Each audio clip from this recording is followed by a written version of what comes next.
Presentar el día de hoy es pruebas diagnósticas de precisión en línea germinal para leucemias. Vamos a explicar cuál es la importancia de este tipo de estudio, las implicancias que tienen los resultados. Este es el contenido que se va a desarrollar en la presentación, empezando por conceptos básicos, la diferencia entre línea somática y línea germinal, el algoritmo de decisión, los genes más frecuentes y sus implicancias en los resultados, el panel NGS propiamente dicho para detección de mutaciones germinales, panel NGS, el panel de próxima generación, eh, unos casos clínicos ejemplos que también voy a presentarlos, el asesoramiento genético y las conclusiones. Dentro de los conceptos básicos, está lo que es el concepto de la información genética del ADN que es transmitido de parte de padre y madre a- al paciente. La mitad de información genética proviene de padre y la mitad de información genética proviene de la madre. Esto es lo que se expresa como características como la altura, color de ojos, enfermedades, que es lo que vamos a ver ahora.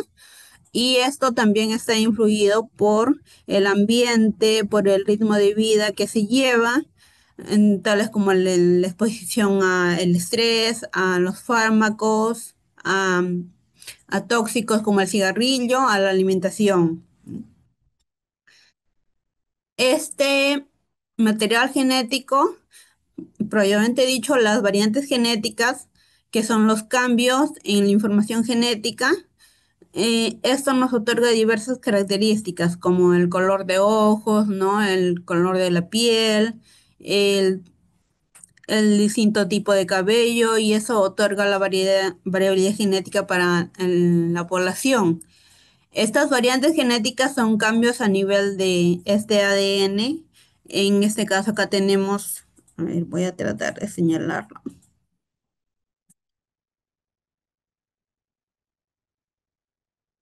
Acá una variante genética a nivel de, acá vemos a este nivel lo que está en naranja, este nucleótido, la timina, a nivel de esta, cuánto es si está asociado a una enfermedad o si posiblemente a una característica común.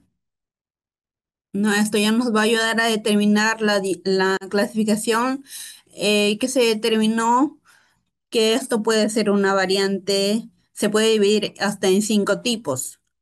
La variante benigna, probablemente benigna, de significado incierto, probablemente patogénica y patogénica. Benigna y probablemente benigna significan que no está asociada a una enfermedad, que no habría ninguna vigilancia en cuanto en el diagnóstico, en el tratamiento del paciente, a diferencia de lo que es una variante de significado incierto.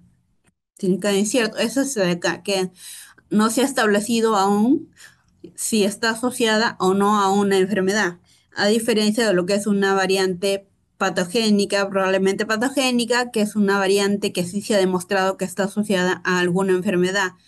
Por eso acá en el cuadro del costado nos explica que una variante genética, en este caso una patogénica, aumentaría la susceptibilidad a una enfermedad. Otro tipo de variantes también confieren ventajas frente a infecciones virales o para la metabolización de un fármaco también. Y para lo que es el caso de las leucemias, ya, y de distintos tipos de cánceres, tenemos el concepto que se ha desarrollado a lo largo de los últimos años, que es la hipótesis de Knuckson, se llama hipótesis de Knuckson o hipótesis del doble golpe, doble impacto, donde vemos la diferencia entre un cáncer que es heredado, hereditario, a un cáncer esporádico. En el caso de cáncer hereditario, eh, ya desde la fecundación ya hay una mutación, como se le llama comúnmente, heredada. primer impacto, digamos, el primer golpe. Ya el niño ya nace con esta mutación, ¿no? En cambio, en el cáncer esporádico vemos que no lo hay. En el cáncer hereditario, el segundo impacto sería una mutación a nivel de la médula ósea, una mutación somática adquirida después ya de la fecundación, que es lo que vemos acá.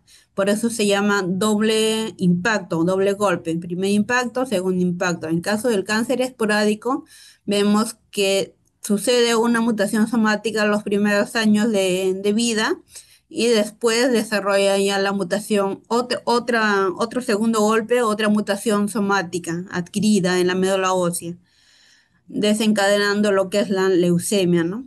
La consecuencia en un cáncer hereditario es una mutación germinal que es heredada, más una mutación somática adquirida, a diferencia del cáncer esporádico, donde son dos mutaciones somáticas que son adquiridas. Acá, en esta ilustración vemos la diferencia entre lo que es los conceptos de línea somática y línea germinal. En el caso de línea somática es cuando la enfermedad es adquirida. En caso de línea germinal es cuando la enfermedad es hereditaria. Esto significa que durante la fecundación ambos gametos no portan ningún tipo de variante patogénica o de ninguna mutación. Se le podría decir sano, ¿no? Los gametos que son sanos, el espermatozoide y el óvulo. Y después de la fecundación durante los primeros años ya vemos que se desarrolla lo que es la leucemia en este caso. Acá el niño está desarrollando algo localizado, la leucemia, y ya posteriormente los gametos vemos que son normales cuando se produce ya la fecundación, o sea, no es heredada. Y para la toma de muestra, vemos acá, también hemos ilustrado, un, eh, se cap- como es una enfermedad limitada que se está tomando directamente de la médula ósea, las células también van a ser llamadas entre comillas malignas porque van a aportar este cáncer hematológico, este tumor, esta neoplasia. Por eso se dice que en línea somática no hay herencia de padres a hijos. La neoplasia maligna más frecuente es la LLA, ¿no? La leucemia linfoblásica aguda. En la toma de muestra vemos que es, vuelvo a recalcarlo, una célula entre comillas maligna, ¿no? Porque vemos que es de la médula ósea, donde es extraído, tiene unos blastos anómalos. En caso también de la línea somática, lo que se busca detectar es la presencia de biomarcadores que van a guiar el tratamiento. En caso también de la línea somática, lo más frecuente es encontrar unas mm, mutaciones que son puntuales, translocaciones, genes de función, variantes del número de copias, a diferencia de lo que es la línea germinal. Como vemos acá durante la fecundación, un óvulo, un espermatozoide, el espermatozoide se podría decir que es malo, entre comillas. Es decir, porta la mutación, la variante patogénica, se produce la fecundación y acá posteriormente el niño de quien se le puede tomar la muestra va a portar unas células entre comillas sanas, es decir, que portan la mutación, pero no hay ninguna enfermedad activa y ya es heredada. En los gametos, después de la adultez, en los gametos, en este caso, por ejemplo, la mitad portan la variante patogénica y la mitad no. Los amarillitos corresponden a los espermatozoides sin la mutación y los azules a los espermatozoides con la mutación. Ahora, ¿por qué buscamos lo que es la predisposición germinal? Porque en los distintos estudios se ha visto que la leucemia linfoblástica aguda pediátrica, todos a nivel de población pediátrica, es responsable del hasta casi el 3% de mutaciones en variantes germinales, ¿no? se ha asociado a esto. Acá están los genes enumerados, los más frecuentes encontrados. En la leucemia mieloide aguda es responsable del más del 7%. Y ya globalmente cánceres a nivel de órganos sólidos y también leucemia, se ha encontrado que hay una causa de hasta casi el 9%. Los genes implicados más frecuentemente están en el TP53, el que destaca la cabeza, la PC, BRCA2, NF1. ¿Cuáles son las indicaciones para solicitar pruebas germinales? En la primera indicación siempre es niños con la leucemia y que tengan anomalías congénitas asociadas, como también retraso en el crecimiento. Otro hallazgo sugestivo o indicación para solicitar prueba germinal también es que en el panel somático que se los solicita, la frecuencia alélica sea alta, sea más del 50%. ¿Esto qué significa? Frecuencia alélica significa la cantidad de lecturas entre todas las lecturas. En este caso, más de 50%, o sea, más de la mitad de veces que se ha detectado en todas esas lecturas la variante patogénica. Luego están pacientes con toxicidad también excesiva, con que no responden bien al tratamiento o que tienen alguna neoplasia asociada. Y la cuarta indicación, que sería lo ideal, es que sea antes de un trasplante de progenitores hematopoyéticos, porque un donante familiar con la mutación, con una variante patogénica, probablemente patogénica, no va a ser candidato a donación. El algoritmo diagnóstico, acá lo resumo en este gráfico. Un paciente con leucemia sigue lo que es una evaluación fenotípica, anamnesis, también consultarle por sus antecedentes familiares, por alguna otra malformación, por una toxicidad excesiva. Y posterior a eso se decide lo que es el estudio genético. Un panel, en este caso de NGS, de leucemia germinal, o un exoma. Ahora, durante este año y años anteriores, estamos pidiendo lo que es el panel NGS, pero ya posteriormente, ya depende mucho de lo administrativo acá en el hospital, que se implemente lo que es el exoma. Para el caso del panel NGS de leucemias, ese indica que se tiene que elegir una muestra no hematopoyética si la enfermedad está activa, idealmente.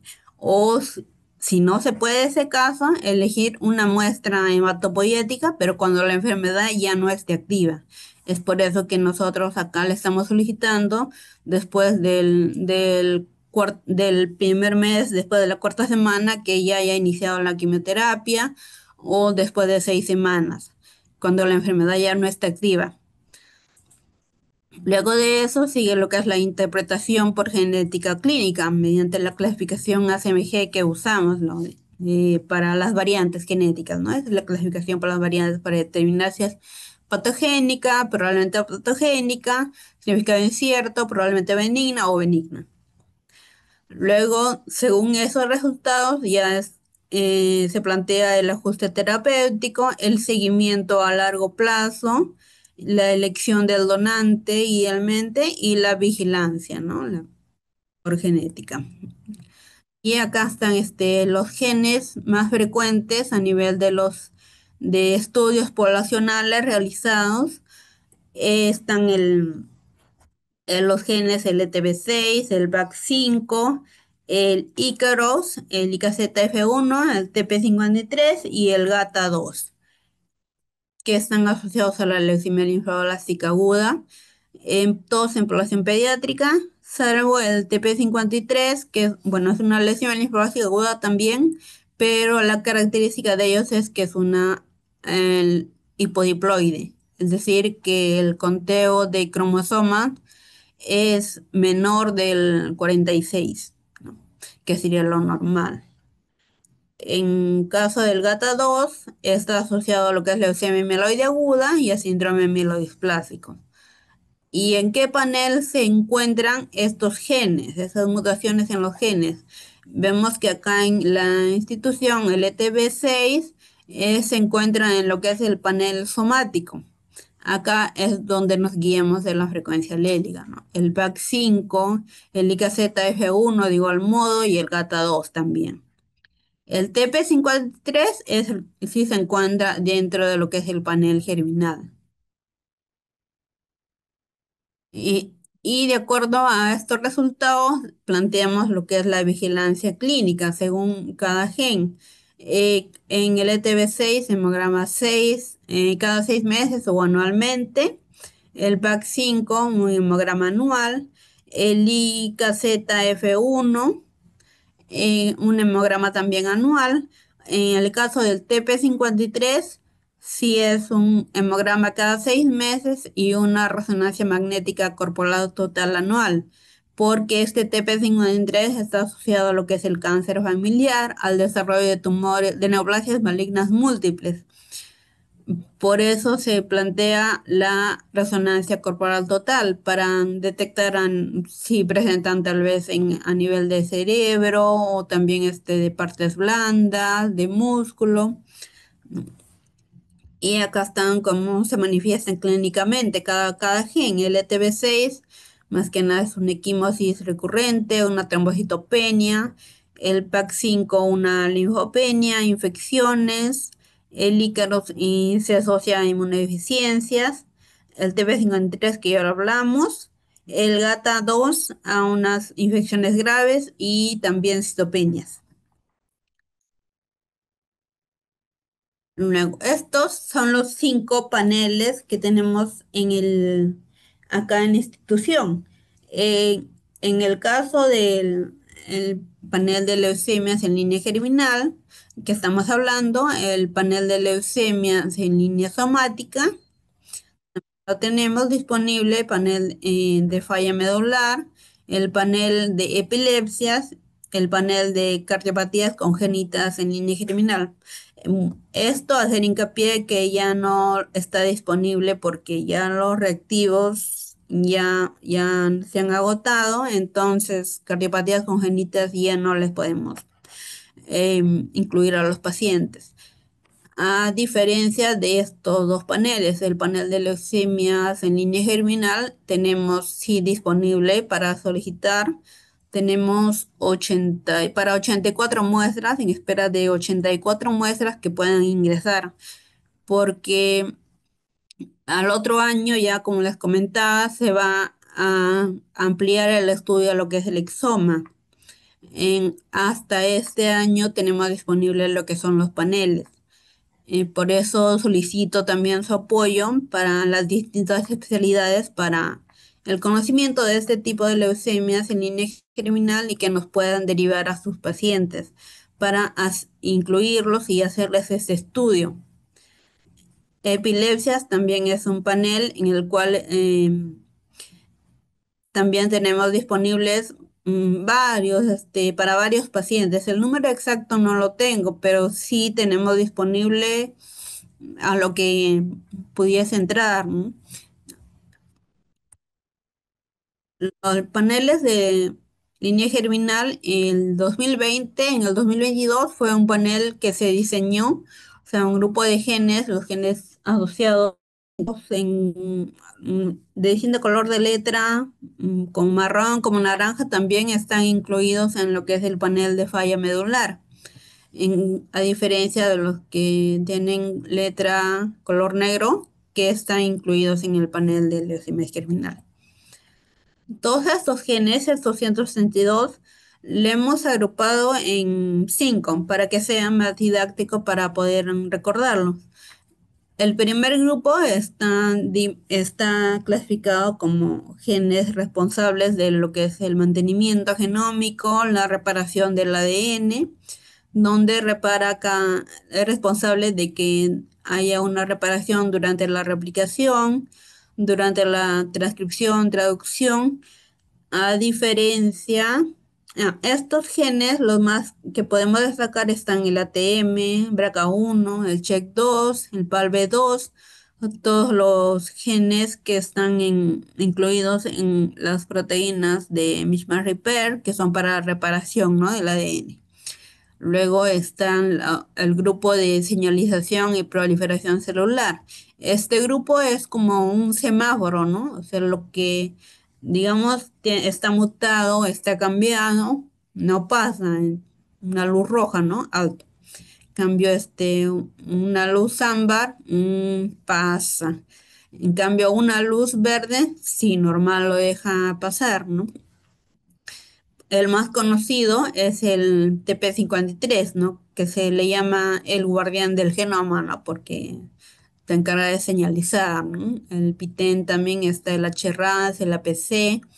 El otro grupo es la predisposición, genes que están incluidos en la predisposición a neoplasias hematológicas, que también muchos de ellos están asociados a lo que es el fallo medular. El Kenelan, el AX1, GP6C3, POT1, que son los, digamos, protectores de la médula ósea, ¿no? También están los síndromes tumorales hereditarios, que son los responsables de una mayor predisposición a un cáncer hereditario, ¿no? Están el RB1, NF1, PTCH1, VHL.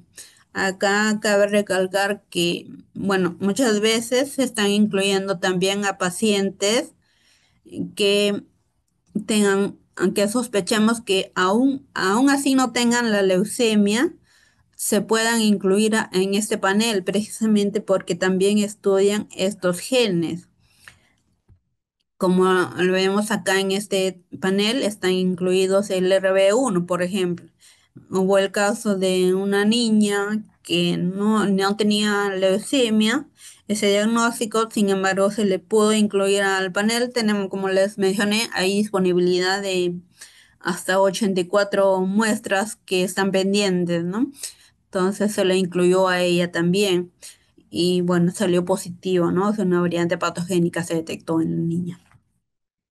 También otros genes, bueno, que están bajo investigación, que son raros o muy poco frecuentes, ¿no? Es el grupo 5. Acá ilustro unos casos clínicos. El, bueno, este caso, al ser, bueno, no se encontró acá en la institución, pero es un gen que es demasiado frecuente en la población pediátrica, por la cual la ilustro acá. Corresponde a una niña de 7 años, fiebre, adenopatías, todo era compatible después de los estudios con una leucemia linfoblástica aguda, el incremento de blastos que también se observó. Y dentro de los antecedentes familiares, vemos de que se le hizo el estudio tanto a la mamá, los círculos de acá representan al sexo femenino, los cuadrados al sexo masculino. A la mamá era positivo, también me ha presentado este episodio, al igual que la niña. También me ha presentado el episodio, se le hizo el estudio y lo que se le hizo a la niña fue un exoma, no se le hizo un panel. Se le hizo un exoma germinal, ¿no?, en la sangre periférica y se detectó lo que es una variante patogénica truncante en el gen PAX5.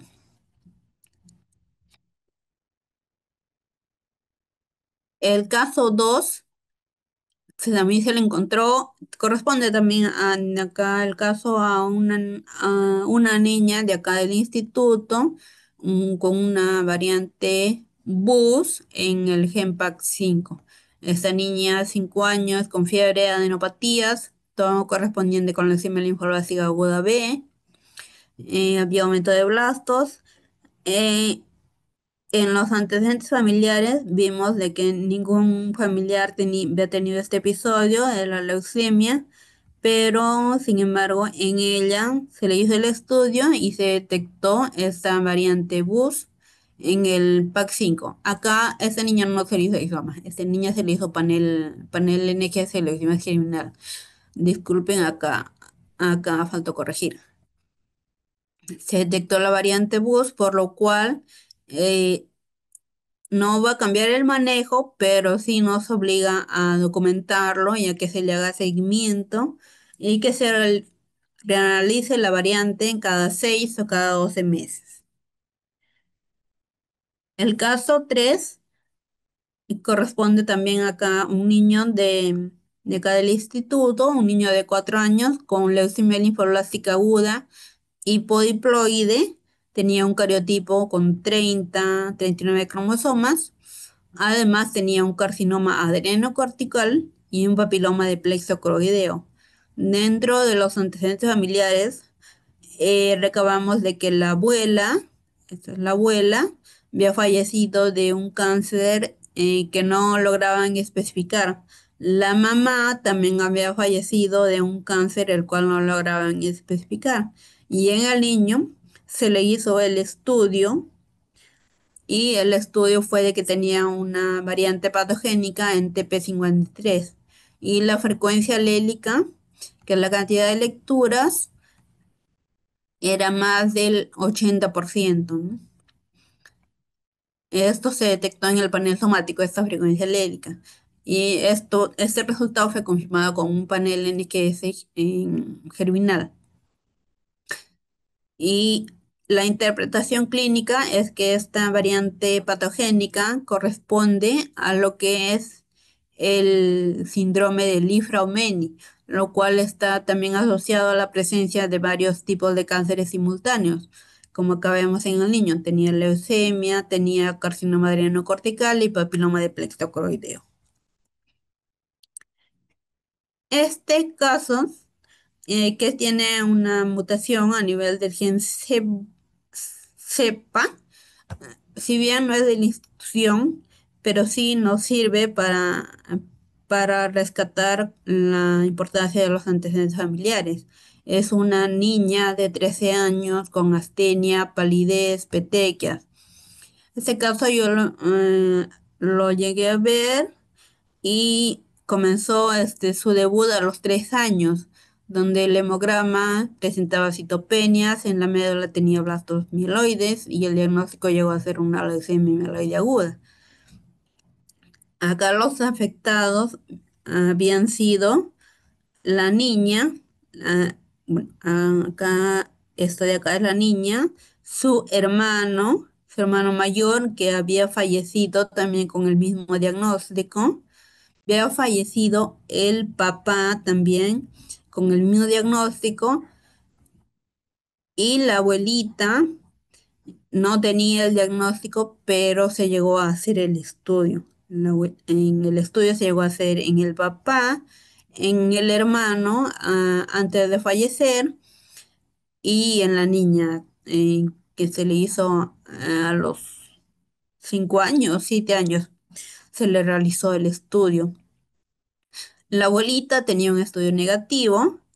No se detectó ninguna variante patogénica. En el hermano sí se detectó la variante patogénica, al igual que en la niña.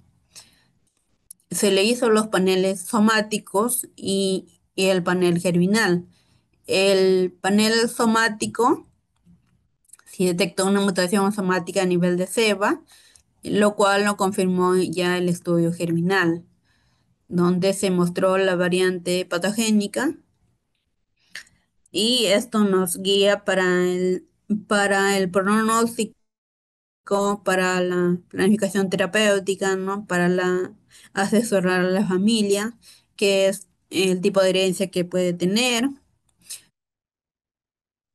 Esta es una tablita, un gráfico que corresponde a casuística acá en el instituto, que 43 muestras hasta ahora en todos los paneles que hemos desarrollado en el 2020 y después en el año pasado también. En total fueron 243 muestras. De estas 243 muestras, acá vemos la distribución, que el 11% corresponden a lo que es variantes patogénicas, probablemente patogénicas. Damos en cuenta de que acá también están incluidos muchas variantes patogénicas de niños que no tenían leucemia, por lo cual aumenta también el porcentaje. Eh, Todo esto corresponde a lo que son las variantes benignas, probablemente benignas, Perdón, esto corresponde a BUS, que es un alto porcentaje de resultados BUS que se obtienen de variante de significado incierto, y esto corresponde a lo que son variantes benignas, probablemente benignas. Vemos que hay un alto porcentaje, lo cual esto nos indica de que o bien no se ha reportado en la literatura y que el Perú y que en nuestra institución Perú también tenga variantes diferentes a la ya reportadas en población mundial, o que sea importante hacerle una vigilancia cada 6, 12 meses para reclasificarlas, ¿no? Y revisar la bibliografía actual. Dentro de estas variantes patogénicas, acá ilustro cuáles son los porcentajes también del que se encontró. Los resultados son 39% de este 11% que están alterados genes implicados en la señalización y proliferación celular. Como vimos acá el esquema del semáforo, ¿no? Para acordarnos visualmente, el 17% están implicados genes de reparación del ADN. Destaca el ATM, CHEK2 y 26% los genes oncológicos que se han encontrado, genes asociados a tumores hereditarios. Acá, si bien es cierto, estos son los genes que acá se indican, también hay más genes que no, acá no lo graficamos, ¿no? Precisamente porque ellos se han repetido, ¿no? Todo está en orden de frecuencia, ¿no?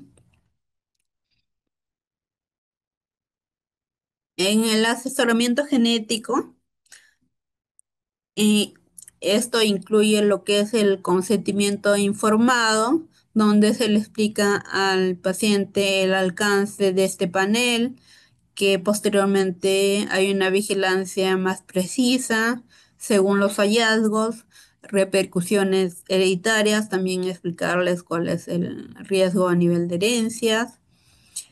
También está incluido lo que es donde se le explica las probabilidades de encontrar una mutación o variante patogénica, ¿no? Una variante de significado incierto y la limitación técnica del panel. Y, y claro, después del resultado que ya se obtiene, también se le brinda una asesoría genética póster, ¿no? Como conclusiones, podemos establecer que el NGS en línea germinal va a detectar síndromes de predisposición hereditaria que explican las leucemias. Otra conclusión también es que un resultado positivo, entre comillas, ¿no? Es el hallazgo de una variante patogénica, probablemente patogénica, va a cambiar el plan terapéutico en ajustes de tratamiento, una selección de donantes, ¿no? Y la importancia también del asesoramiento genético, la vigilancia oncológica para el paciente y también para sus familiares, ¿no? Que podrían estar en riesgo. Y otra conclusión que se podría extraer acá, que hay una amplia necesidad de contar con bases de datos locales, ¿no? Porque tenemos pequeñas cifras que esperamos que aumenten para tener mayor data y poder establecer cuáles realmente los hallazgos de las variantes patogénicas, probablemente patogénicas en línea germinal. Y bueno, esta es la bibliografía que se usó, encabeza lo que es la clasificación, la CMG, que es la guía, si bien fue elaborada en el 2015, pero ha tenido varias actualizaciones, que son las guías para interpretar estas variantes, ¿no? Y es donde realizar su clasificación, desde benignas hasta patogénicas. Sería todo. Aquí dejo mi contacto para cualquier necesidad de información y bueno, quedo dispuesta a las preguntas. Doctora Ramírez, muchas gracias y quiero saber si alguno de los participantes tiene una consulta, por favor, para la doctora. ¿La pueden dejar en el chat? Quiero, a ver, revisar si nuestro chat está habilitado. Sí, sí pueden, por favor, si tienen alguna consulta para la doctora, es el momento para dejar sus preguntas en el chat. Doctora, muchas gracias. Gracias por su exposición. Gracias por estos minutos que nos ha regalado. Y parece que no tenemos consultas. Tal vez por la ceremonia del Día de la Medicina. Así es, doctora, así es, doctora. Así que no le vamos a quitar más minutos para que usted baje a la ceremonia, doctor, y pueda participar. Y también para los profesionales que se han conectado del instituto, les recordamos que tenemos una ceremonia en estos momentos en nuestro auditorio. Muchas gracias a todos, doctora, muchas gracias y nos encontramos en una próxima oportunidad. Un abrazo. Pero gracias.